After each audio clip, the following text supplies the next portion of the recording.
Samsung's semiconductor business is booming, and the company recently overtook Intel as the world's largest chipmaker. But the South Korean firm does not rest on its laurels, and is currently looking to expand into the bustling contemporary market of processors, the mining cryptocurrency. According to TechCrunch, Samsung has confirmed that it is in the process of manufacturing hardware specially designed for cryptocurrency mining such as Bitcoin and Ethereum. A spokesman for the company told TechCrunch, Samsung's foundry business is currently engaged in the manufacture of cryptocurrency mining chips. However, we cannot reveal more details about our customers. These chips are known as ASICs or application-specific integrated circuits. ASICs are processors that have been specially designed for a single computing task, unlike the multipurpose processors that we use in computers and telephones.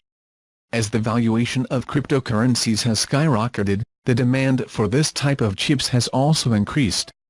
In the case of Bitcoin, the currency is created by solving mathematical problems, and these calculations also maintain the integrity of Bitcoin transactions.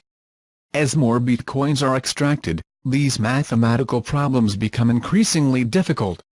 This has led the miners to move from using standard integrated graphics cards to GPUs designed for games and now to specially designed ASICs,